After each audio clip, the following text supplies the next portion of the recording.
ஷர்மிளாவுக்கு வேறு வழி தெரியவில்லை. ஆனால் டம்ளர் அவள் உதட்டை தொடும் முன் கதவு பலமாக திறக்கும் சத்தம் கேட்டது. ஷர்மிளா கையில் ட்ரிங்க்ஸ் இருப்பதை பார்த்த தீபக் கோபத்துடன் விவேக்கை பார்த்தான். யாரடா நீ? எப்படி உள்ள வந்த? தீபக், தீபக் நீங்க என்ன பண்ற? நான் மட்டும் இங்க வரலனா இவன் உன்னை என்ன பண்ணிருப்பானோ? தீபக், நீ எப்படி அப்படி நினைக்கலாம்? நான் இங்க விவேக் கிட்ட ஹெல்ப் கேட்க தான் வந்தேன். இவன் எவ்வளவு கேவலமான உனக்கு தெரியாது. ஓ ஹலோ, போதும் நிறுத்து. நீ யார்கிட்ட பேசிட்டு இருக்கேன்னு தெரியுமா? இல்ல விவேக், இவர் என் ஹஸ்பண்ட். ஓ, இவன் தான் அந்த வீட்டோட மாப்பிள்ளையா? ஷர்மி, இவனை இப்பவே என் காலில் விழுந்து மன்னிப்பு கேட்க சொல்லு. இல்லைன்னா இவன் இங்க இருந்து உயிரோடு போக மாட்டான். அப்புறம் ஷர்மி, அந்த செக் விஷயத்தை மறந்துடு.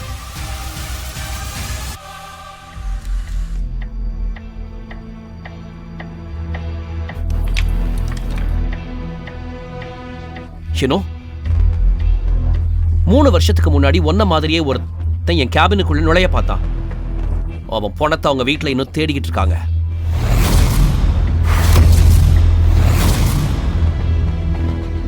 தீபக், தீபக் ப்ளீஸ் விவேக் கிட்ட மன்னிப்பு கேட்டுடு.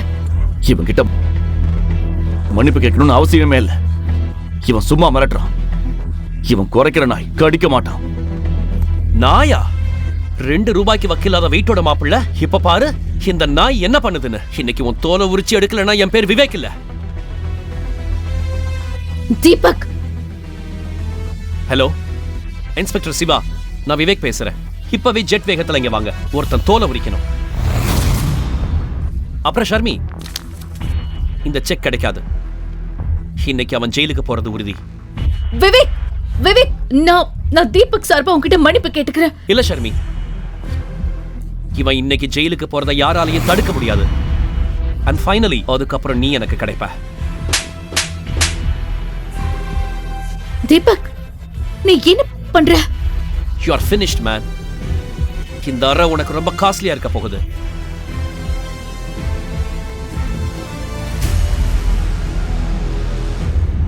டாட், இந்த நாய் உங்க பையனை அடிக்க பார்க்கறான்.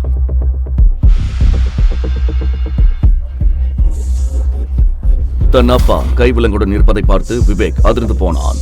அவன் சுதாரிப்பதற்குள் போலீஸ்காரர்கள் அவனை பிடித்து கைவிலங்கு மாட்டி மண்டியிட வைத்தனர். இன்ஸ்பெக்டர், உங்களுக்கு என்ன பைத்தியமா பிடிச்சிருக்கு? மிஸ்டர் விவேக், மக்களை ஏமாத்துனதுக்காகவும் நிறைய பொண்ணுங்க வாழ்க்கையை நாசமாக்குனதுக்காகவும் உன்னையும் உங்க அப்பாவையும் அரெஸ்ட் பண்றேன். டாடி, இவன் என்ன வளர்றான்? சேகரின் பாடிய முகம் நடந்ததை சொல்லாமல் சொன்னது. ஷர்மிளாக்கு ஒன்றும் புரியவில்லை. இன்ஸ்பெக்டர் சார், இவன் என் மனைவிக்கு ட்ரிங்க்ஸ் கொடுக்க பார்த்தான். அதுல ட்ரக்ஸ் கலந்திருக்கு. ப்ளீஸ் செக் பண்ணுங்க. இன்ஸ்பெக்டர் தன் கைக்குட்டையில் அந்த பானத்தை ஊற்றினார். சிறிது நேரத்தில் கைக்குட்டை நீல நிறமாக மாறியதைக் கண்டு அனைவரும் அதிர்ச்சி அடைந்தனர்.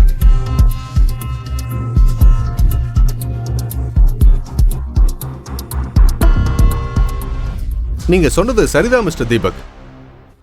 இந்த ட்ரிங்க்ஸ்ல ட்ரையாசோலம் அப்படிங்கிற ட்ரக் இருக்கு. இது ரொம்ப ஆபத்தானது கான்ஸ்டபிள். இந்த ஆதாரத்தோட கேடுகட்ட அப்பனையும் மகனையும் கூட்டிட்டு போங்க. ஜெயில கழிதுனா இவங்க புத்தி தெளியும். நீங்க அப்படி செய்ய முடியாது. நான் கமிஷனர் கிட்ட பேசணும்.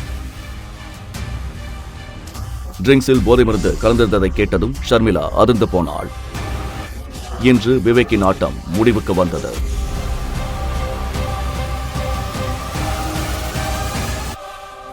ஷர்மி, இப்போது தீபக்கிடம் சொல்ல நிறைய விஷயங்கள் இருந்தன. ஆனால் அவன் இப்போது உண்மையை சொல்ல விரும்பவில்லை. இனிமே பயப்பட தேவையில்லை. அவங்க பண்ண தப்புக்கு தண்டனை கிடைச்சிருச்சு. தீபக் தன் சட்டை பையிலிருந்து 30 லட்சத்துக்கான செக்கை எடுத்து ஷர்மிளாவிடம் நீட்டினான்.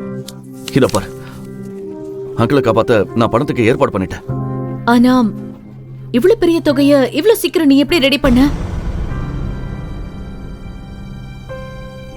உண்மையை சொன்னால் பெரிய பிரச்சனை வரும் என்று தீபக் அமைதியாக இருந்தான். தீபக், நான் உன்கிட்ட தானே கேக்குறேன், இந்த செக் உனக்கு யார் கொடுத்தா? அது நான் என் ஃப்ரெண்ட் ஒருத்தங்கிட்ட கடன் வாங்கினேன். அவன் கம்பெனில நிறைய லாபம் வந்துச்சான். அதான் எனக்கு கடனா கொடுத்தான்.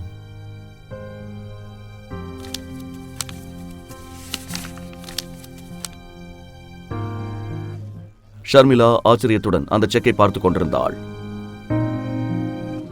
இந்த பணத்தை நாம பொறுமையா திருப்பி தரலாம், அவனுக்கு ஒன்றும் அவசரம் இல்லை.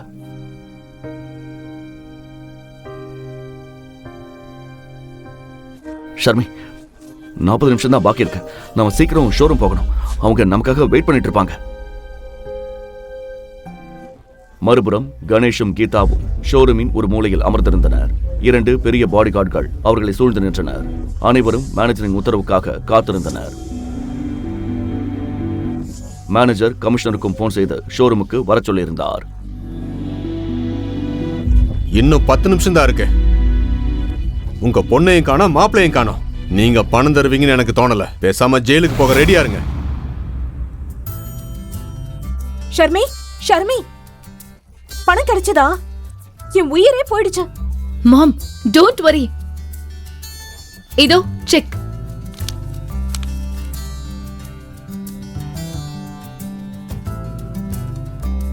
பாத்தியா, நான் தான் சொன்னேன்ல விவேக் கண்டிப்பா நமக்கு ஹெல்ப் பண்ணுவான்னு.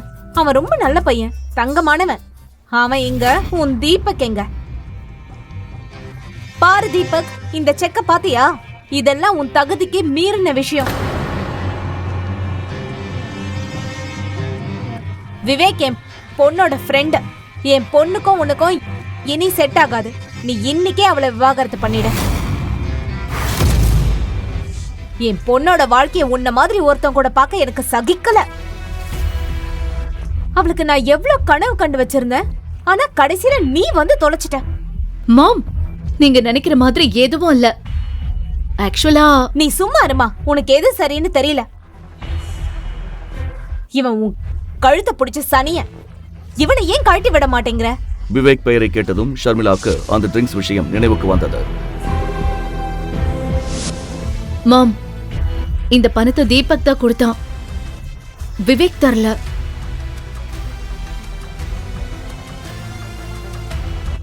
என்னது? இவனுக்கா? இவனுக்கு யாரு இவ்வளவு பெரிய தொகையை கொடுத்தா? பிச்சைக்கார பையன். ஏய், அந்த ஃப்ரெண்டுக்கு கால் பண்ணு, இப்பவே கால் பண்ணு. தீபக் பதட்டத்துடன் சுற்றுமுற்றும் பார்த்தான். கீதா அவனை சந்தேகத்துடன் பார்த்து கொண்டிருந்தாள். தீபக் பணத்தை பற்றிய உண்மையை சொல்வானா? விவேக் தீபக்கை பழி வாங்குவானா? உன் ஃப்ரெண்டுக்கு ஃபோன் பண்றியா இல்லையா? அது என் ஃப்ரெண்ட் டிராவல்ல இருக்கான். அவன் அசிஸ்டன்ட் தான் எனக்கு இந்த செக் கொடுத்தான். நீங்க வீட்டுக்கு போய் உங்க சண்டையை வச்சுக்கோங்க. முதல்ல இந்த செக்கை கொடுங்க. ஆமா, இந்தாங்க செக்.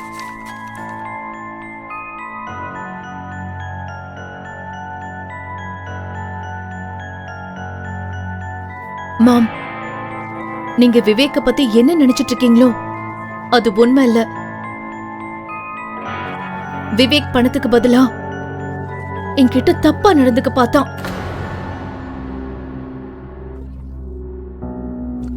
தீபக் மட்டும் சரியான நேரத்துக்கு வரலனா அவன் அவனோட பிளான்ல ஜெயிச்சிருப்பான். கண்ணா, நீ நல்லா இருக்கல்ல? கீதாவுக்கு தன் காதுகளையே நம்ப முடியவில்லை. உனக்கு ஒன்றும் ஆகலையேம்மா? இல்ல டாட், ஐ அம் ஃபைன் நவ. இதுல யோசிக்க வேண்டிய விஷயம் என்னன்னா, இவன் எப்படி இவ்வளோ காசு கொண்டு வந்தான்?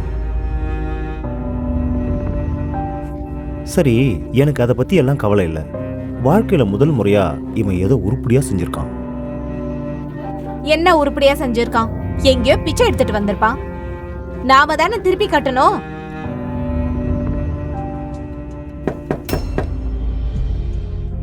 மாம், இதெல்லாம் வீட்ல போய் பேசலாமே, எல்லாரும் நம்மளே பாக்குறாங்க.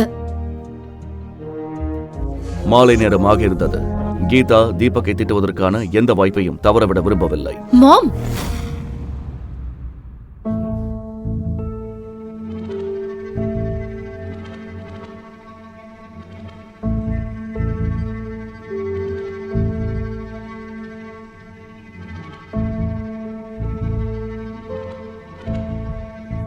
இங்கே நின்னுட்டு இருக்காத, போய் டீ கொண்டு வா. சரிங்க ஆண்டி. அப்புறம் கேளு, டீல பாலும் ஏலக்காவும் கம்மியா போடு. உங்க அப்பனும் தாத்தாவும் எங்களுக்கு ஒன்னும் புதையல் கொடுத்துட்டு போகல, புரிஞ்சுதா? போ.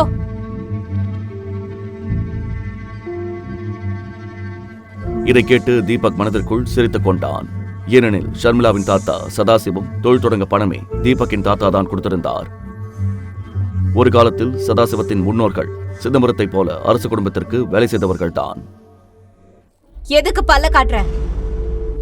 நீ தான் எல்லா பாலாடையையும் தின்னுடுவேன்னு எனக்கு தெரியும். டீ நல்லா இல்லனா அந்த டீ கப்ல இருக்காது, உன் மேலதான் இருக்கும். புரிஞ்சுதா? சரி.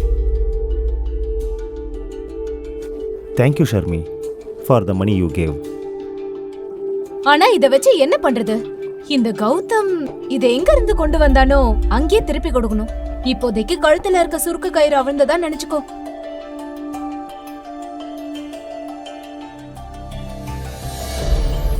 ஷர்மிளா தனது சேமிப்பை பற்றி யோசிக்க தொடங்கினாள்.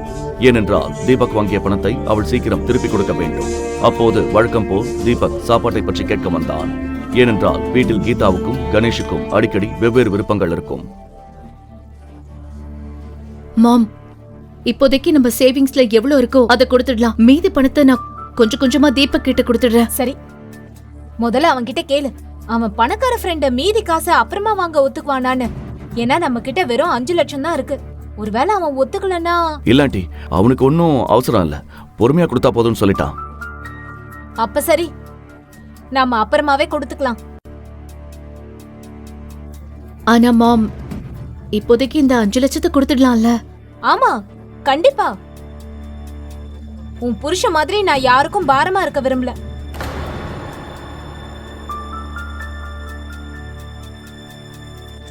சரி தீபக், நீ பணத்தை திருப்பி கொடுக்கும்போது உன் ஃப்ரெண்டுக்கு என் சார்பா தேங்க்ஸ் சொல்லிடு. நமக்கு பெரிய உதவி பண்ணிருக்காரு.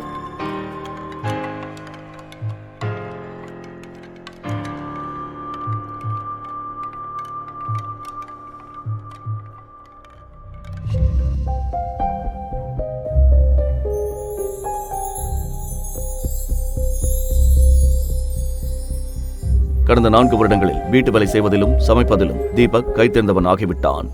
அவனுக்கு எந்த கடினமான உணவையும் சமைக்க அதிக நேரம் ஆகாது. சிறிது நேரத்தில் அனைவரும் சாப்பிட்டுவிட்டு தங்கள் அறைக்கு சென்றனர்.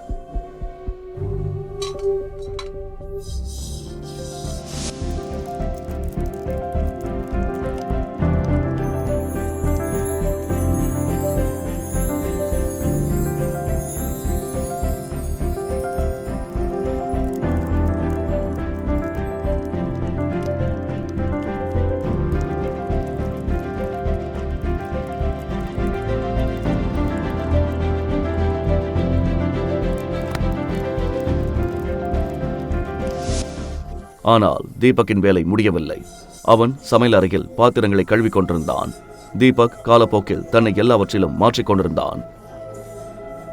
பாத்திரங்களை கழுவிக் கொண்டிருக்கும் போது திடீரென ஷர்மிளாவின் முகம் அவன் நினைவில் வந்தது. இன்று முதல் முறையாக ஷர்மிளாவின் கண்களில் தனக்கான மரியாதையை அவன் கண்டான்.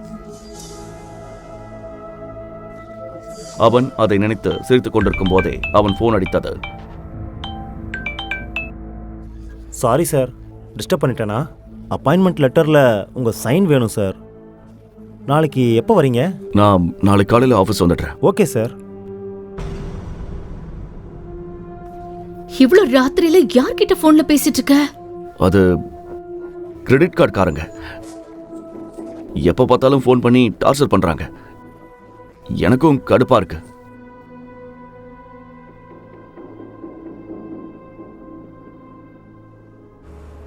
மறுநாள் காலை தீபக் வீட்டு வேலைகளை முடித்துவிட்டு எஸ்பி குரூப் கம்பெனிக்கு கிளம்பினான். அவன் ஷர்மிளாவிடம் மார்க்கெட் போவதாக பொய் சொல்லிவிட்டு வந்திருந்தான். அதனால் சீக்கிரம் வீட்டுக்கு திரும்ப வேண்டும். Good morning sir. நான் எல்லா சீனியர் எக்ஸிக்யூட்டிவ்ஸ் கிட்டையும் இன்ஃபார்ம் பண்ணிட்டேன். மீட்டிங் அரேஞ்ச் பண்ணியிருக்கேன் சார். நீங்கள் எப்போ வரீங்க? மிஸ்டர் ஆதவன், யாரை கேட்டு இந்த மீட்டிங் அரேஞ்ச் பண்ணீங்க? நான் யாருன்னு யாருக்கும் தெரிய வேண்டாம்னு சொன்னேன்ல. Please cancel the meeting. I am sorry sir. நான் மீட்டிங்கை கேன்சல் பண்ணிடுறேன். நீங்கள் டென்ஷன் ஆகாதீங்க. உங்களை பற்றி யாருக்கும் தெரியாது. குட். நான் உங்களை உங்கள் கேபினில் மீட் பண்ணுறேன்.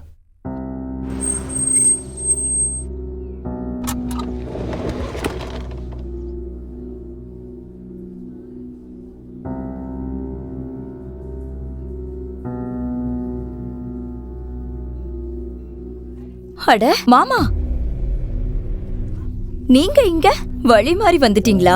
ஏன்னா லூசஸ்க்கு இந்த கம்பெனில இடம் கிடையாது. அவனுக்கு முன்னால் நின்று கொண்டிருந்த பெண் வேறு யாரும் அல்ல, ஷர்மிளாவின் கசன் கார்த்திகா தான். கார்த்திகாவுக்கு சிறு வயதிலிருந்தே ஷர்மிளாவை பிடிக்காது. அதற்கு பல காரணங்கள் இருந்தன. ஷர்மிளா சிறு வயதிலிருந்தே புத்திசாலி, பார்ப்பதற்கு மிகவும் அழகாக இருப்பாள். ஷர்மிளாவுக்கு தீபக் போன்ற ஒரு உதவாக்கரை கணவனாக கிடைத்ததில் கார்த்திகாவுக்கு தான் அதிக மகிழ்ச்சி. ஒரு நிமிஷம். இன்னும் சில தினங்களில் கார்த்திகாவின் திருமணம் நகரின் மிகப்பெரிய பணக்காரரான கேசவனின் ஒரே மகன் சித்தார்த்துடன் நடக்கவிருந்தது. கேசவனும் எஸ்வி குரூப்ஸுடன் சேர்ந்து பிசினஸ் செய்பவர்தான். எஸ்வி குரூப்ஸின் தயவால் தான் அவருக்கு சென்னையில் பெரிய செல்வாக்கு இருந்தது. இந்த செல்வாக்கையும் பெயரையும் பார்த்துதான் ஷர்மிளாவின் பாட்டி காயத்ரி தேவி தன் பேத்தி கார்த்திகாவுக்கு திருமணத்தை சித்தார்த்துடன் முடிவு செய்தார். தீபக் வழக்கம் போல் கார்த்திகாவின் கிண்டல்களை கேட்டு அமைதியாக நின்றார். சரி விடு, நீ என்னத்த சொல்ல போற? எங்கள மாதிரி ஆளுங்க முன்னாடி நிக்கிற தகுதி கூட இல்ல உனக்கு. வெல், நாங்க சேகர் அங்கிள பார்த்து எங்க இன்விடேஷன் கார்டு வைக்க வந்தோம். நீ வேணும்னா கல்யாணத்துக்கு வரலாம். உனக்கு நான் வெயிட்டர் வேலை ரிசர்வ் பண்ணி வைக்கிறேன். உங்க கல்யாணத்துல வெயிட்டரா இருக்கிற ஆசை எனக்கு கொஞ்சம் கூட இல்லை.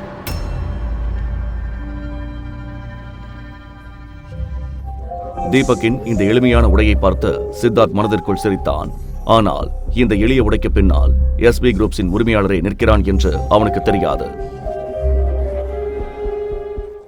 ஓ, அப்போ இவர்தான் அந்த வீட்டோட மாப்பிள்ளை கௌதமா? உன்னை பத்தி நிறைய கேள்விப்பட்டிருக்கேன். பொண்டாட்டி போடுற சோத்துல வாழ்றியாமே, இன்னைக்கு தான் பார்க்க முடிஞ்சது. அப்புறம் for your kind information, இந்த பில்டிங்ல உன்ன மாதிரி லூசர்ஸ்க்கெல்லாம் இடம் கிடையாது. சோ நீ? நான் ஆக்சுவலா இங்க வேலை கேட்டு வந்தேன். வேலையா? சீரியஸ்லி? இங்க பெருக்கிறதுக்கும் துடைக்கிறதுக்கும் எந்த வேலையும் காலியா இல்ல. கார்த்திகா, இவர் செக்யூரிட்டி வேலைக்கு வந்திருப்பாருன்னு நினைக்கிறேன். All the best. மாமா, ஷர்மிளாவோட சம்பளம் வீட்டு செலவுக்கே பத்தாது இல்லையா? ஆனா உங்களுக்கு இங்க வேலை கிடைக்க சான்ஸ் கம்மி தான். ஒரு வேலை பண்ணு, இத வச்சுக்கோ. இது உனக்கு உதவும். இது யாருக்கு உதவ போகுதுன்னு காலந்தான் பதில் சொல்லும். இதை பத்திரமா வச்சுக்கோங்க. சீக்கிரமே இது உங்களுக்கு தேவைப்படும். என்ன சொன்ன? என்கிட்ட எப்படி பேச உனக்கு எவ்வளவு தைரியம்? இதுக்கப்புறம் என்ன சொன்னாலும் என்ன செஞ்சாலும் யோசிச்சு செய்யுங்க. புரிஞ்சுதா? என்னடா என்ன பண்ணுவ நீ? சொல்லு, என்ன பண்ணுவ? பேபி விடு. இந்த தெரு பொறுக்கி கிட்ட எதுக்கு பேசிட்டு இருக்க? நம்ம வந்த வேலைய முடிப்போம். இவனுக்கு தான் எந்த வேலை வெட்டியும் இல்லையே.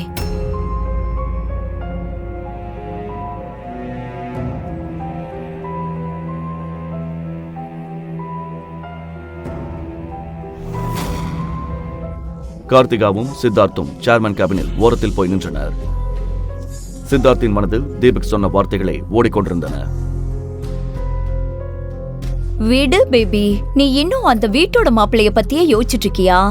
கார்த்திகா, இவன் தப்பான ஆள்கிட்ட மோதிட்டான்.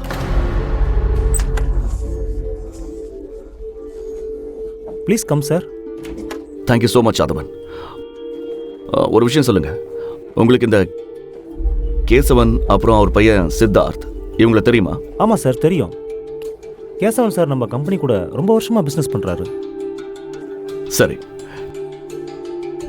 இன்னிலிருந்து கேசவன் கம்பெனி கூட எஸ்வி குரூப்ஸ் வேலை செய்யாது. அவங்க கூட போட இருந்த எல்லா டீலையும் கேன்சல் பண்ணிடுங்க. அப்புறம் மற்றவங்களை மதிக்க தெரியாதவங்க கூட நாம வேலை செய்ய மாட்டோம்னு அவங்களுக்கு தகவல் சொல்லிடுங்க. ஏன்னா பிசினஸ் அவங்க தகுதியை பார்த்து பண்றதில்ல, அவங்க குணத்தை பார்த்து பண்றது.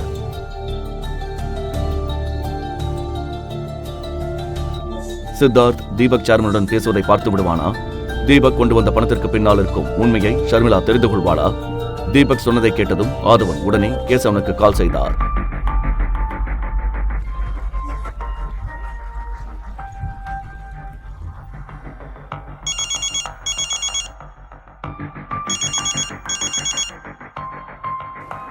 ஹலோ ஹலோ மிஸ்டர் கேசவன், நான் ஆதவன் பேசுகிறேன். எஸ்வி குரூப்ஸோட புது chairman. Yes yes yes mister Radhavan. உங்களுக்கு ஒரு பேட் நியூஸ். இன்னிலிருந்து எஸ்வி குரூப்ஸ் உங்க கூட சேர்ந்து வேலை செய்யாது. நமக்கு நடுவில் கையெழுத்தான எல்லா டீல்ஸையும் நான் இப்பவே கேன்சல் பண்றேன். டாக்குமெண்ட்ஸ் உங்க ஆபீஸுக்கு வந்துடும். அப்புறம் இன்னொன்னு நல்லா கேட்டுக்கோங்க, எஸ்வி குரூப்ஸ் பெருக்கி துடைக்கிறவங்க கூட வேலை செய்யறதில்ல. மறுபுறம் சித்தார்த்தும் கார்த்திகாவும் சேர்மனை பார்க்க காத்திருந்தனர். உள்ளே வந்ததும் எஸ்வி குரூப்ஸ் புதிய சேர்மன் ஆதவன் என்று அவர்களுக்கு தெரிந்தது.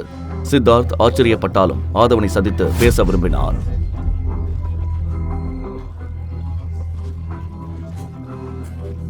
என்ன எவ்வளவு நேரம் வெயிட் பண்றது?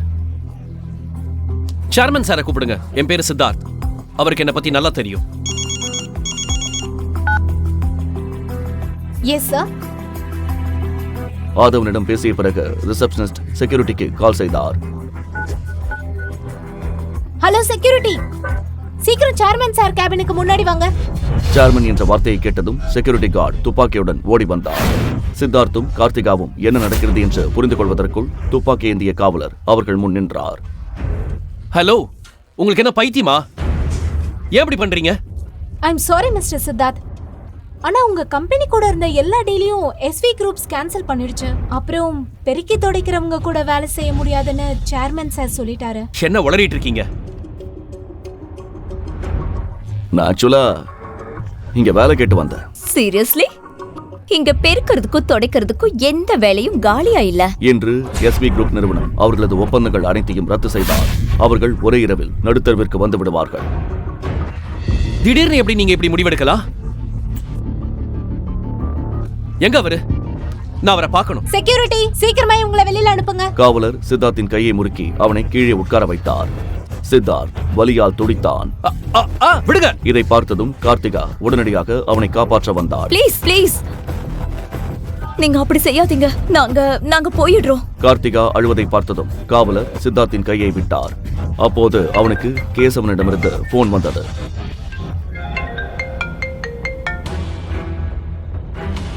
சித்தார்த், உனக்கு என்ன பைத்தியமா பிடிச்சிருக்க? நீங்க எங்க எஸ்வி குரூப்ல போய் என்ன ரகலை பண்ண? அவங்க நம்ம டீல் எல்லாத்தையும் கேன்சல் பண்ணிட்டாங்க. நீ எங்க கல்யாண பத்திரிகை வைக்க போனியா இல்ல எனக்கு அங்க சங்கூத போனியா? அப்பா நான் ஒண்ணுமே பண்ணலப்பா. நான் சும்மா கார்த்திகா கூட கார்டு கொடுக்க தான் வந்தேன். நாங்க சேர்மனை கூட பார்க்கல. But shut up. உன் முட்டாள்தனத்தால நான் எவ்வளவு பெரிய விலை கொடுக்க வேண்டியிருக்கு தெரியுமா? நாம நடுத்தருவுக்கு வர போறோம். இப்பவே அங்கிருந்து கிளம்பி இங்க வா.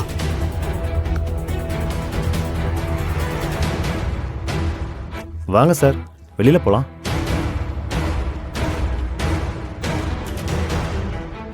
காரில் அமர்ந்ததும் சித்தார்த்தின் கவனம் தீபக்குடன் நடந்த வாக்குவாதத்தின் பக்கம் திரும்பியது.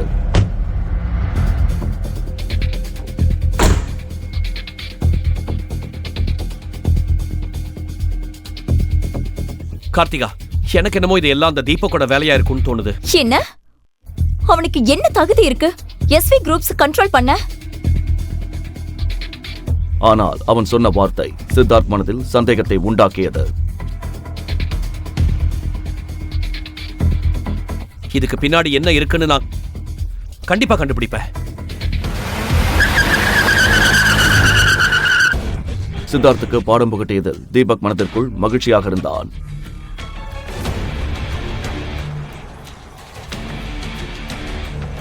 அடுத்த கணமே எல்லா டாக்குமெண்டிலும் கையெழுத்திட்டு விட்டு வீட்டுக்கு கிளம்பினான்.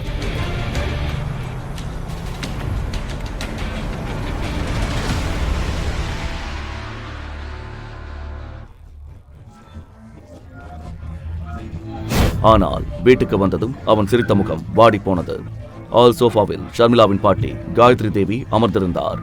அவர் முகத்தில் இருந்த கடுமையை பார்த்தாலே கணேஷின் இந்த சிறிய வீட்டில் இருப்பது அவருக்கு பிடிக்கவில்லை என்பது தெளிவாக தெரிந்தது. கணேஷை மாளிகையை விட்டு பிரிந்த பிறகு காயத்ரி தேவி கணேஷின் வீட்டுக்கு வந்ததே இல்லை. இன்று திடீரென அவரை பார்த்ததும் தீபக்கின் மனதில் பல கேள்விகள் எழுந்தன. அவன் காயத்ரி தேவியின் காலில் விழுந்து ஆசீர்வாதம் வாங்க போனான். தீபக்கை பார்த்ததும் காயத்ரி தேவி முகத்தை திருப்பிக் கொண்டார். ஏனென்றால் அவருக்கு தீபக்கை சுத்தமாக பிடிக்காது. ஹாலில் ஒரு விசித்திரமான அமைதி நிலவியது.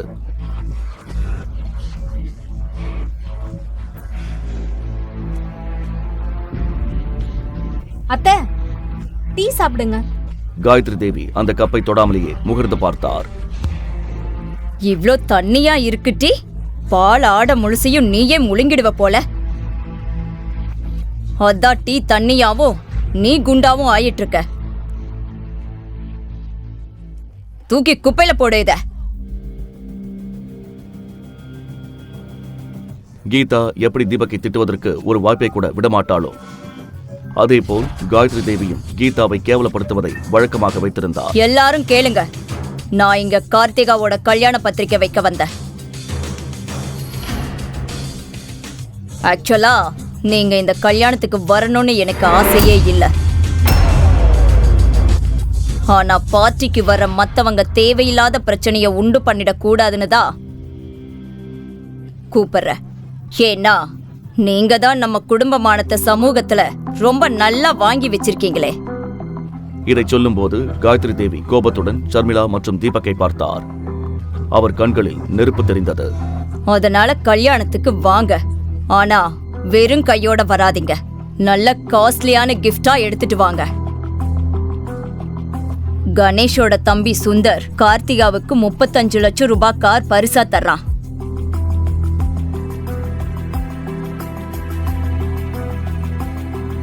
அவ்வளோ பெரிய பரிசு கொடுக்க உனக்கு தகுதி இல்லதா? ஆனாலும் அட்லீஸ்ட் ஒரு 5 லட்சத்துக்காவது நெக்லஸ் வாங்கிட்டு வா. இதை கேட்டதும் ஷர்மிளாவுக்கு தூக்கி வாரி போட்டது. ஏனென்றால் குடும்ப சேமிப்பு பணம் முழுவதையும் அவள் தீபக்கின் நண்பனுக்காக கொடுத்து விட்டிருந்தாள். இல்ல பாட்டி, 5 லட்சம் ரொம்ப அதிகம். அவ்வளவு காஸ்ட்லியான கிஃப்ட் எங்களால வாங்க முடியாது. ஆமாங்க அத்தை, குடும்பத்துல சேவிங்ஸ் கூட எதுவும் இல்ல. இவ்ளோ காஸ்ட்லியான கிஃப்ட். நீ உன் கிட்னிய விப்பியோ இல்ல வீட்டை விப்பியோ, எனக்கு அத பத்தியெல்லாம் கவலை இல்ல. ஆனா கிஃப்ட் 5 லட்சத்துக்கு குறையாம இருக்கணும். காயத்ரி தேவியின் கராரான குரலை கேட்டு அனைவரும் ஒருவர் முகத்தை ஒருவர் பார்த்து கொண்டனர். சொல்லிவிட்டு காயத்ரி தேவி கோபமாக வீட்டை விட்டு வெளியேறினார்.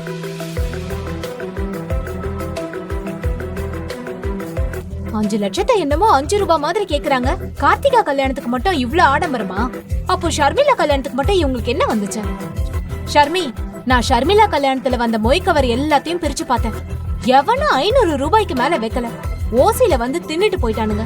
ஆனா கார்த்திகா கல்யாணத்துக்கு 5 லட்சத்துல கிஃப்டா? 30 லட்சத்துல காரா? கடவுளே, என்ன கொடுமை இது. ஆனா கீதா அம்மா சொல்லிட்டாங்க, நாம கொடுத்துதானே ஆகணும். என்ன கொடுக்கணும்? உங்களுக்கு மூளை இருக்கா இல்ல கழட்டி வச்சுட்டு வந்துட்டீங்களா? உங்களுக்கு ஞாபகப்படுத்துறதுக்காக சொல்றேன். நம்ம தலை மேல ஏற்கனவே 27 லட்சம் கடன் இருக்கு. எங்க இருந்து வாங்குறது இவ்ளோ காஸ்ட்லி கிஃப்ட்? அம்மா எவ்வளவு கோவமா போனாங்கன்னு பார்த்தல்ல. நாம ஒரு வேலை பண்ணலாம். நம்ம வீட்டை அடமானம் வச்சிடலாம். அதுல நெக்லஸும் வாங்கிக்கலாம். மீதி பணத்தை தீபக் ஃப்ரெண்டுக்கும் கொடுத்துடலாம். டாட், என்ன பேசுறீங்க நீங்க? கார்த்திகா கல்யாணத்துக்கு gift வாங்க வீட்டு அடமான வைக்கிறதா? பாட்டியோட அந்த போலி கௌரவத்துக்காகவா? அப்புறம் நாம எங்க இருப்போம்? நடு தெருவுலையா? இதை சொல்லும்போது கீதா கோபத்துடன் கணேஷ் மற்றும் தீபக்கை உரைத்து பார்த்தாள். ஷர்மி, என்கிட்ட கொஞ்சம் பணம் இருக்கு. நாம ஏதாவது விலை கம்மியா ஒரு நெக்லஸ் வாங்கலாம். ஓகே மாம், மார்க்கெட்ல அழகா கம்மியான விலையில டிசைன்ஸ் இருக்கும். I know. தீபக், கார் எடு போலாம்.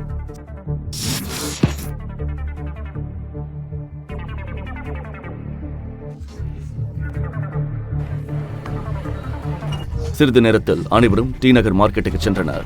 அங்கே ஒரு பெரிய நகை கடைக்கு வெளியே தீபக் காரை நிறுத்தினான். இது டி நகரில் மிகவும் பிரபலமான நகைக்கடை.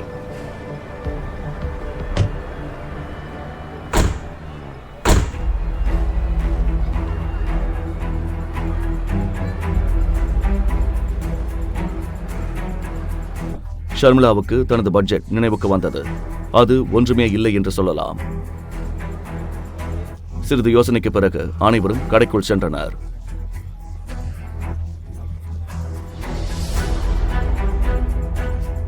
ஏய் தம்பி, சீக்கிரம் வேலையை பாரு, கஸ்டமர் வர நேரமாச்சு. கடைக்குள் நுழைந்ததும் ஒரு குண்டு மனிதர் அவர்களை பார்த்து சிரித்தார். வாங்க வாங்க, வணக்கம். சொல்லுங்க, என்ன காட்டட்டும்? நெக்லஸ் அப்புறம் கொஞ்சம் கம்மல் பார்க்கணும். இதோ இத பாருங்க, நல்ல டிசைன்.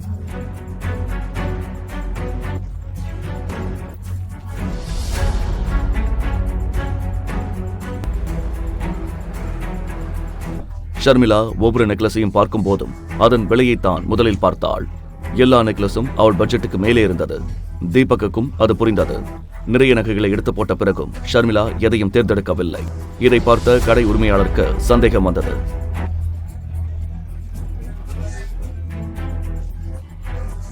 தீபக்கும் ஷர்மிளாவும் சைகையில் பேசிக் கொள்வதை பார்த்ததும் இவர்கள் ஏமாற்று பேர் வழிகளோ என்று நினைத்தார். அடுத்த நொடியே அவர் வெளியே நின்றிருந்த செக்யூரிட்டிக்கு சைகை காட்டினார். காவலர்கள் உடனே உள்ளே வந்து ஷர்மிளா, தீபக் மற்றும் கீதாவை கண்காணிக்க தொடங்கினர்.